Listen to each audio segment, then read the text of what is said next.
Здравейте! Тази вечер с моето внуче ще ви представим една простичка рецепта пак с продукти на Аваси, млечни продукти Аваси. Тя се казва мамалига или качамак. На различни места, различни имена. Но това е с царевично брашно. Царевичен гриз по-точно. Сега, за да се направи един качамак, ни трябват следните продукти. Трябва ни една чаша царевичен гриз.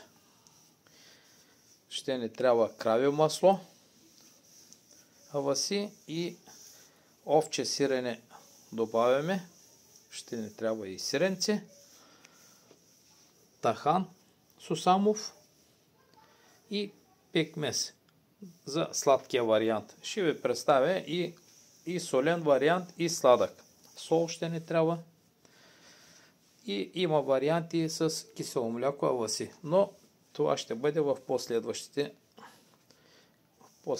клипове. Сега за целта ще започнем с... Сме сложили кравето масло в тенджерка. Докато се разтопи, изчакваме. И ще добавим щепка сол. То е почти готово. Сега ще добавим солчица. Така. Разтапяме го хубаво. Ето, виждате. Трябва хубаво да се разтопи до край.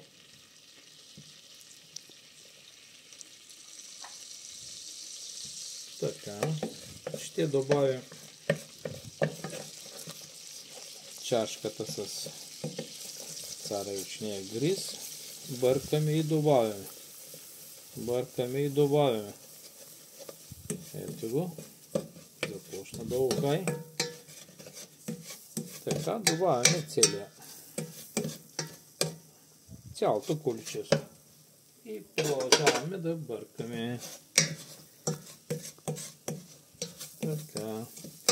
Бъркаме без да спираме, докато получи леко нагар, да се смени цвета и започне да мирише по-приятно.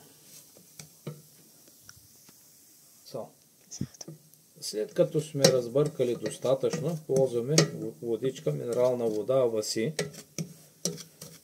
Не е длъжно да е. Може и с всякаква, но ние имаме вода Аваси. Започваме да добавяме леко от водата. Така почти поема. Леко.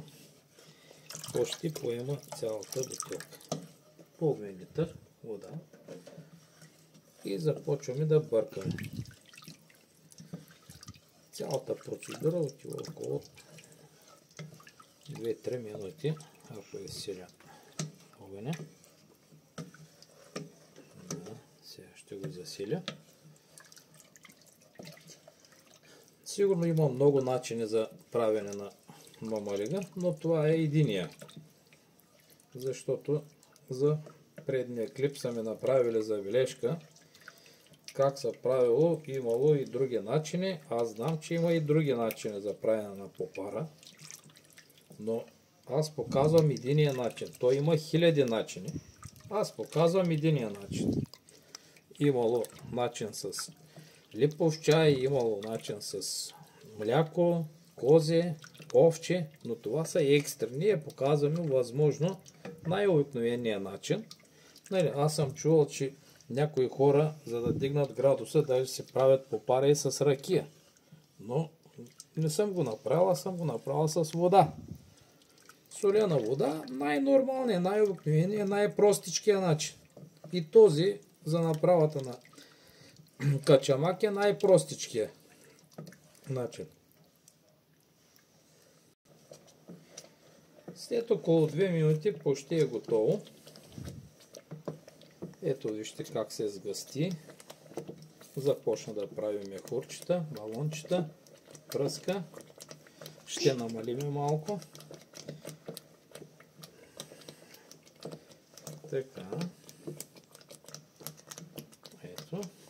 Виждате как вече почти доби гъстота.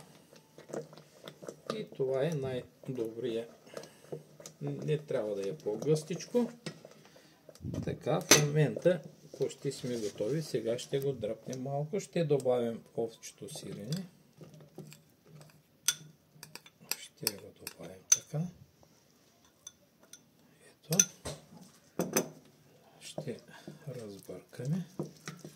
Това е почти преди сваляне. Слагаме сиренето, за да не го разтопиме нацяло. Ето, виждате как мирише вече хубаво. Изглежда хубаво.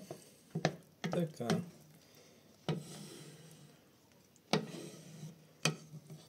Така. Сега ще преминем. Сега вече почти е готово. Сега ще ви покажа. Така, слагаме в тези чинийки. Ще сложим за вариант, соления вариант. Момент. Сега ще сложим в другите чинийки.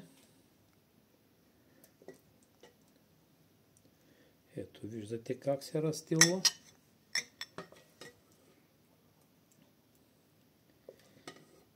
Ето. Така, слагаме по-малко. Сега, единият вариант, тъй като мамалигата след като изстине, вкусовите качества му бягат. Желателно е да се консумира докато е топъл вариант. Докато е топличък. Така, тук може да си го оформите. Така, докато е все още. Така. Тук също леко се оформят. Може така в длъбнатинка да се направи. И тук може да се направи. И за соления вариант ползваме пак сгорещено олио с червен пипер. Ето. Слагаме така. Това е соления вариант. Ето. Така. Даже можем да сложим така една чушка. Това е соления вариант. А сега ще ви покажа и сладкия вариант. Ето сега. Тук добавяме петмеза. Даже поизтървахме петмезчето и отгоре добавяме малко от сусамовия тахан. Ето. Това е единия вариант. Можем да сложим малко орехи. Да се сложи. Ето. Може и повече, може и по-малко.